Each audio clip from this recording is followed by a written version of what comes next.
Hello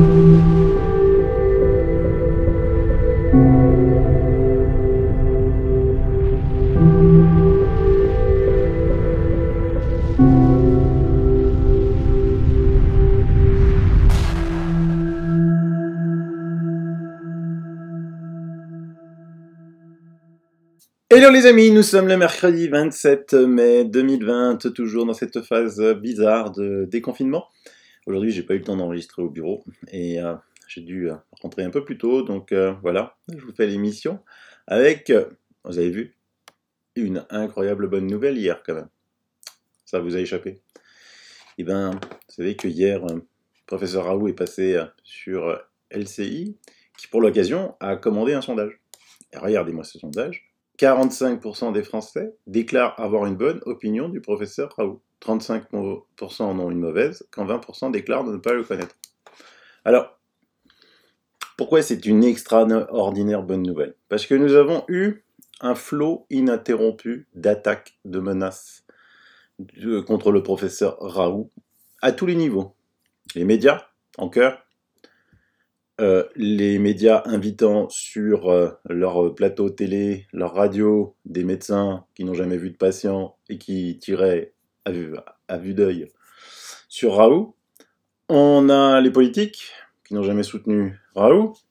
Donc en fait, vous avez tout le haut de la pyramide qui a déglingué Raoult. Et grâce à nous, peuple d'Internet, il est à 45% et eux sont à 35%. Vous avez vu un peu la puissance? Ça, c'est une excellente bonne nouvelle, parce que c'est pas fini, c'est pas fini.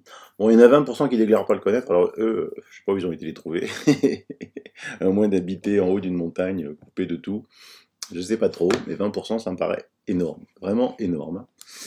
Et donc, si on fait le total, on regarde un petit peu, ben, les hommes ont une 48, les femmes 43, dans les tranches d'âge, c'est les anciens qui sont les plus sages, bien entendu, 53%.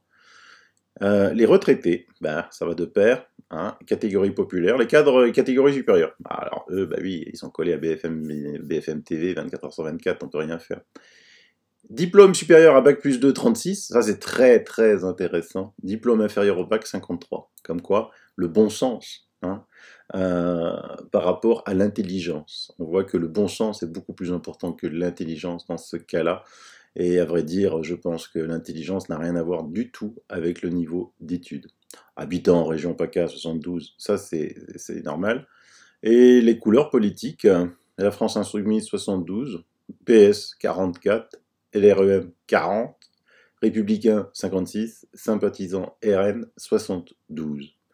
Ce qui est tout à fait logique, ultra logique. Alors ensuite, on a demandé aux Français les raisons pour lesquelles ils ont une bonne opinion du professeur Raoult. Professeur reconnu de longue date dans un domaine qui mérite d'être écouté, bah ça c'est une très très bonne raison. Un grand chercheur et un homme intelligent et pragmatique, c'est une très très bonne raison. Je crois que son engagement envers la chloroquine est fondé, mais je ne suis pas convaincu non plus. Bon, pourquoi pas. Un mandarin qui met un pavé dans la mare, c'est rare, et en plus, il n'est pas loin de la vérité, de sa vérité. Bon, ça, c'est un peu suspicieux. Et pour ceux qui ont une mauvaise opinion, ne cherche qu'à faire parler de lui à satisfaire son ego démesuré. Bah, ça, c'est débile. Je pense qu'il profite de cette crise pour faire parler de lui et se rendre plus médiatique. Il sème le doute avec ses propos sans fondement et attise les tensions. Alors, sans fondement, il est quand même numéro 1 mondial. Je pense qu'il sait de quoi il parle. Encore un argument stupide. Il me fait trop penser à un gourou qu'il faudrait suivre aveuglément et qui aurait parole d'évangile. Ça me fait très peur. Bah, il a dit, vous faites ce que vous voulez. Hein. Et d'ailleurs, il propose à ses patients le traitement, à eux de l'accepter ou pas. Gourou, voilà, la réponse facile de celui qui n'a aucun argument. Donc, encore un truc très stupide. Être scientifique, ce n'est pas faire le show sur YouTube, mais travailler avec les autres scientifiques pour valider ou invalider ses hypothèses pour faire avancer la science. Ah oui, il fait pas le show sur YouTube, hein, il défend juste un petit peu ce qu'il fait.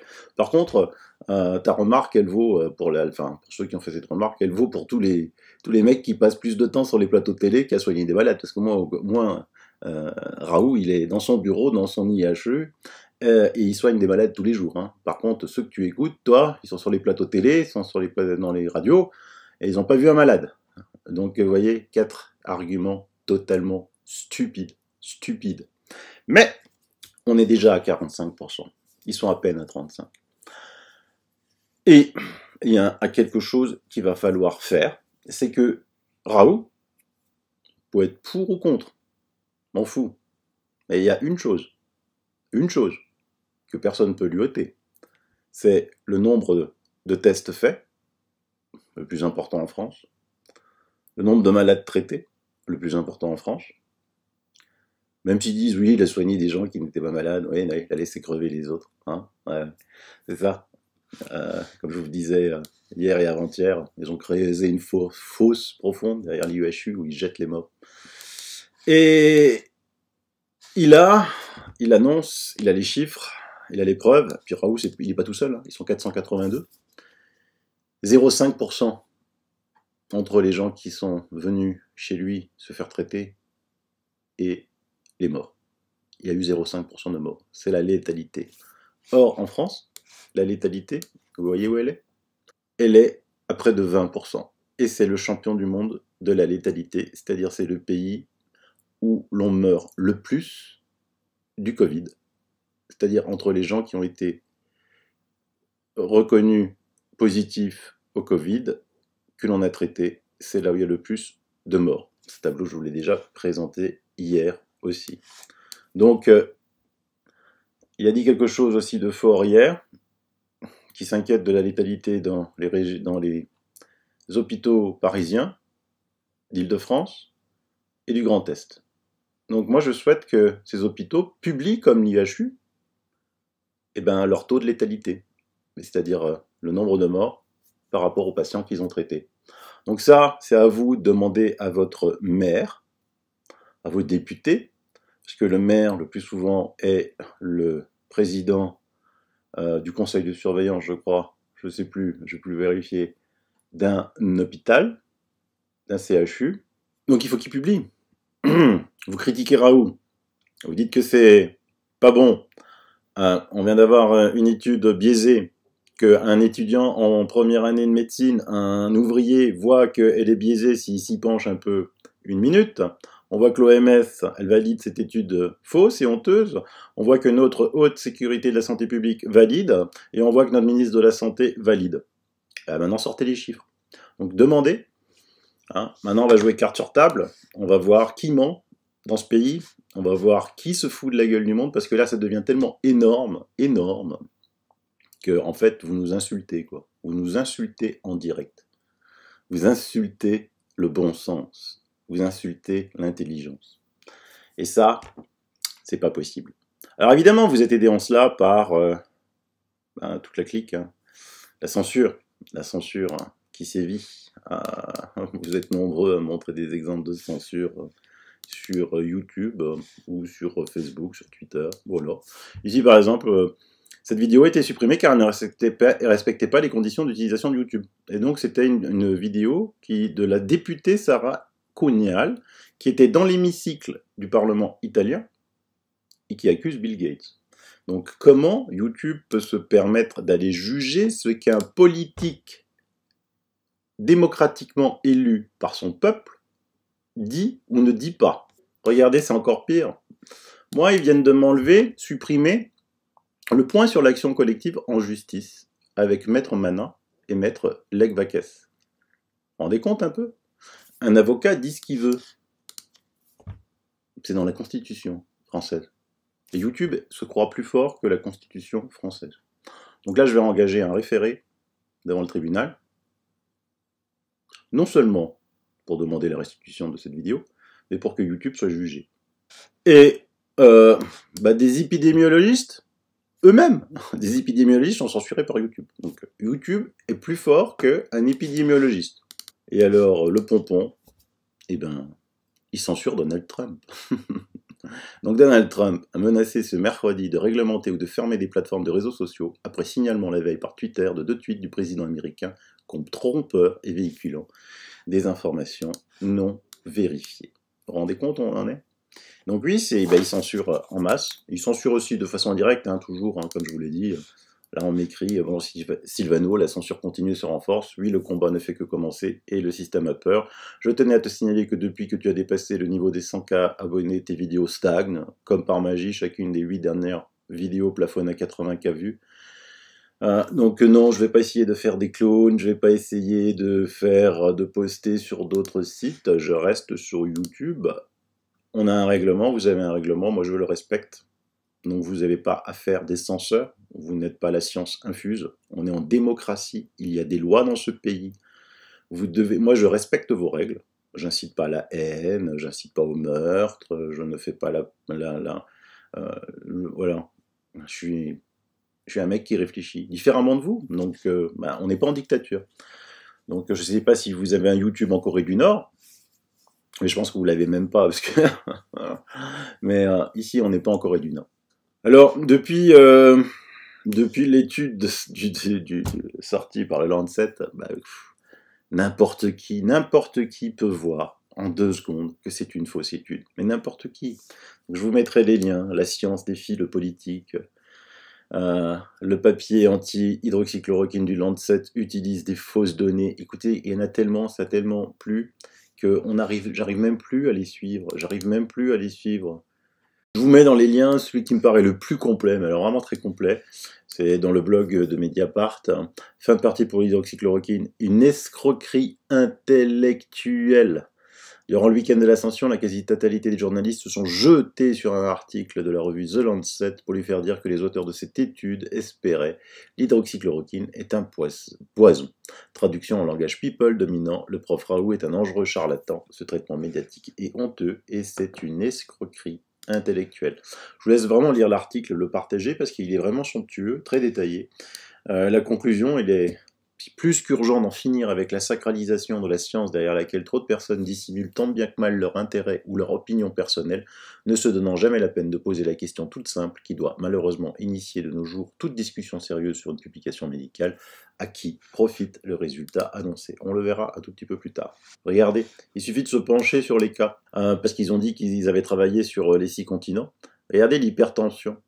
On avait 27,1 de la population de l'échantillon nord-américain qui représentait 17 159 personnes avait de l'hypertension, 26,7 pour les 954 de l'Amérique du Sud, 26,4 pour les 4368 de l'Europe, 25,9 pour les 1140 de l'Afrique, 26,6 pour les 2010 de l'Asie et 29,4 pour les 179 de l'Australie. Donc des chiffres assez flats, quoi. Alors que c'est pas possible. C'est juste pas possible, quoi. Pareil pour, voyez, ceux qui fument couramment. 10, 9,7, 9,7, 10,3, 9,4, 10. Ah oui. Et tout est comme ça, tout est biaisé. C'est vraiment une fausse étude. Dans tous les domaines, on peut voir que c'est une fausse étude. Ça a été assez démontré. J'ai passé, je sais plus, 2 ou 3 émissions à vous démontrer comme cette étude, elle est fausse. Et donc, qu'est-ce qu'il dit, Bill Gates? Dans une récente interview, Bill Gates a souligné que malgré les menaces relativement faibles du corona... Ah, attends, je comprends pas, Bill. T'avais dit qu'il fallait rester à la maison, sinon il y allait avoir une pandémie incroyable. Lui et ses collègues ne veulent pas beaucoup de personnes rétablies, en ayant acquis une immunité naturelle. Il espère plutôt que nous deviendrons dépendants des vaccins et des médicaments antiviraux. C'est pas moi qui le dis, c'est lui qui le dit. Il est choquant de constater que M. Gates suggère également que les gens soient obligés d'avoir une carte d'identité numérique indiquant leur statut vaccinal et que les personnes n'ayant pas cette preuve numérique d'immunité ne soient pas autorisées à voyager. Une telle approche signifierait beaucoup d'argent pour les producteurs de vaccins. Et dans le lien que je vous mets, il y a l'émission, il est passé sur TED,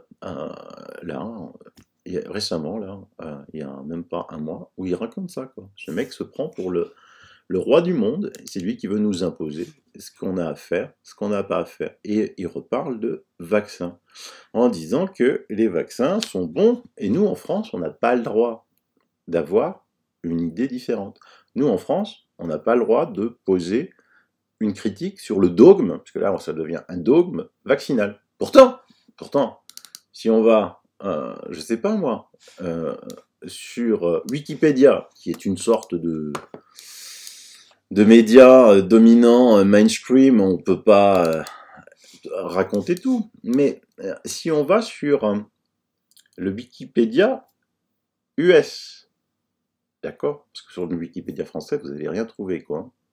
Il va vous parler de National Vaccine Injury Compensation Program, ce qui veut dire programme national d'indemnisation des victimes des vaccins.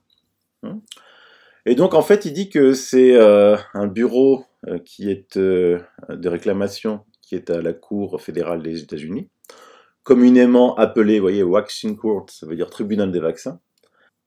Et donc, voilà, il y a la loi nationale sur les blessures liées au vaccin, il y a les réclamations pour l'autisme.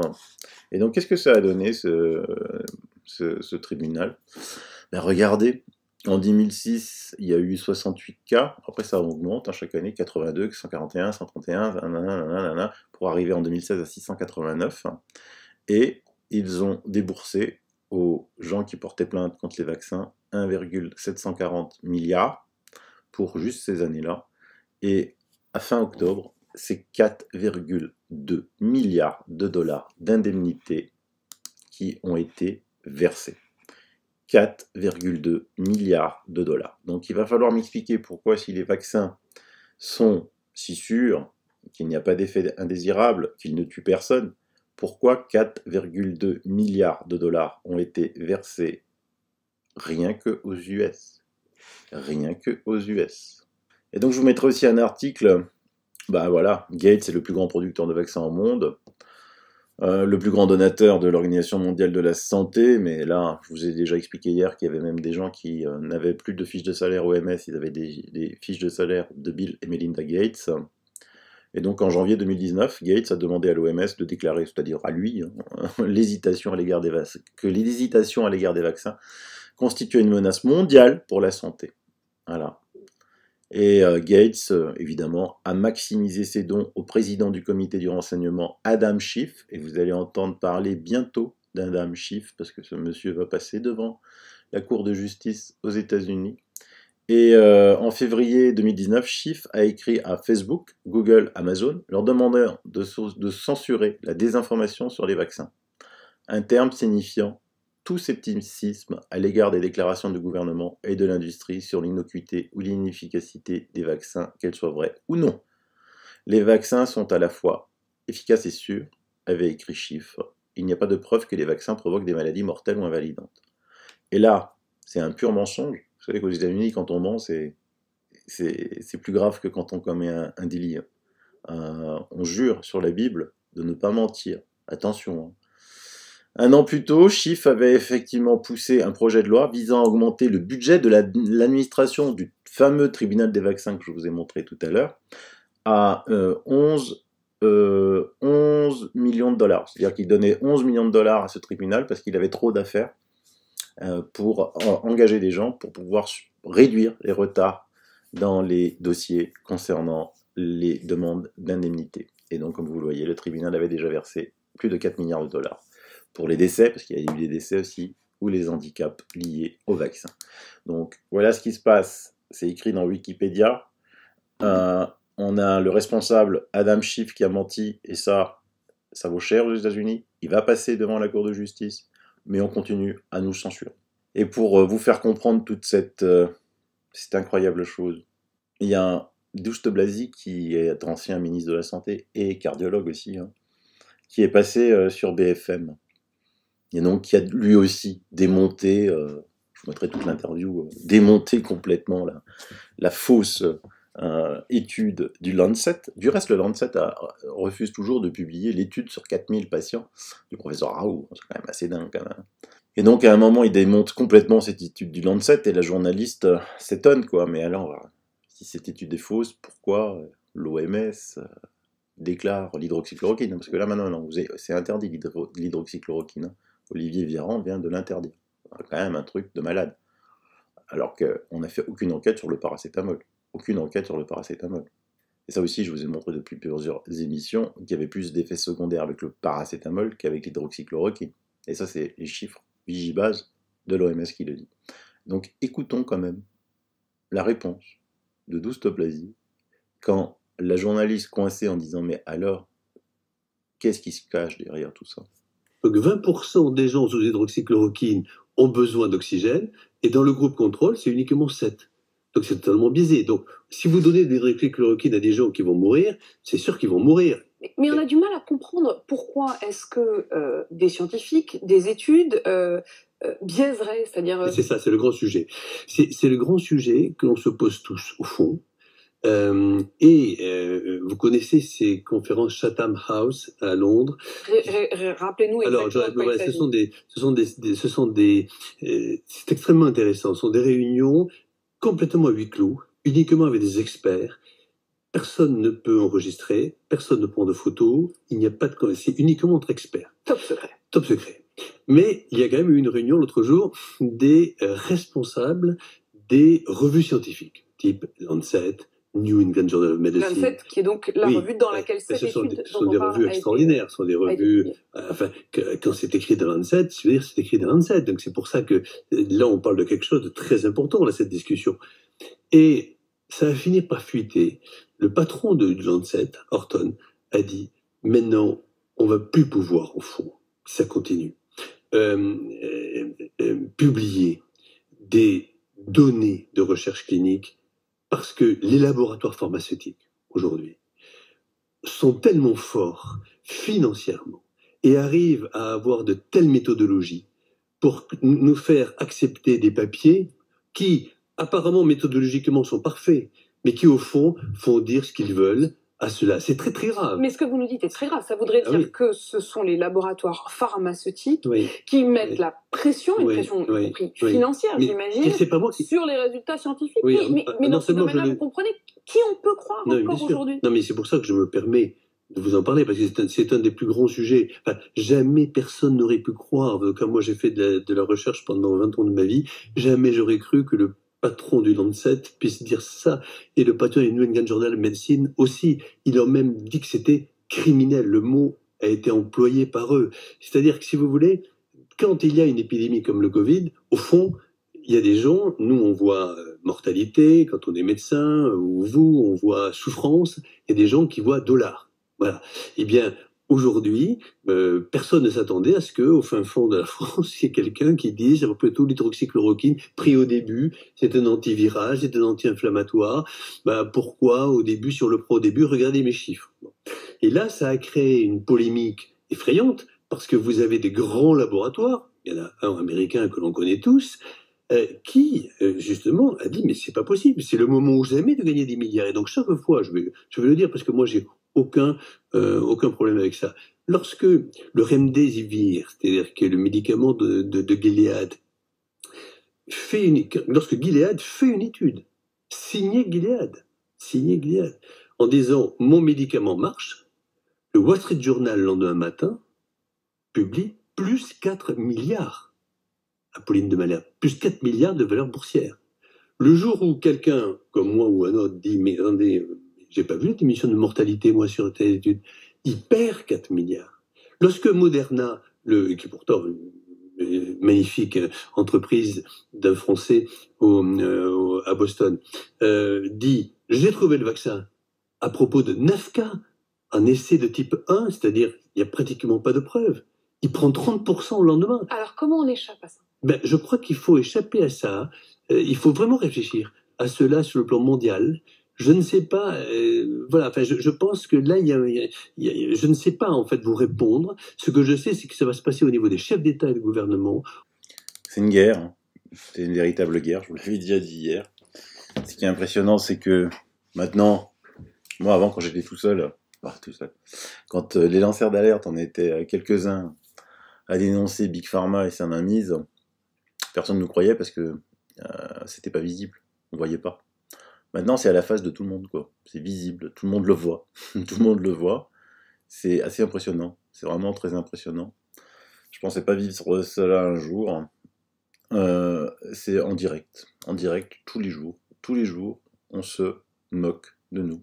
Et il y a des gens qui regardaient le fantastique professeur Éric Chabrière, quoi, qui tweet tout le monde connaît aujourd'hui la guerre lancée contre l'hydroxychloroquine pour des intérêts financiers. Et pas des moindres, il y a un homme qu'il faut politiquement abattre et qui s'est montré supporter de la chloroquine, les puissances à l'œuvre pour atteindre Trump en shootant l'hydroxychloroquine. Comprenez maintenant pourquoi je vous parle de Trump, ça y est, tout le monde a compris maintenant. La guerre est lancée, hein, ça ne concerne pas que Notre pays, c'est mondial, c'est mondial. Des teams ripostes de Big Pharma que je vois gangréner les réseaux sociaux sont d'une violence que je ne pouvais même pas soupçonner.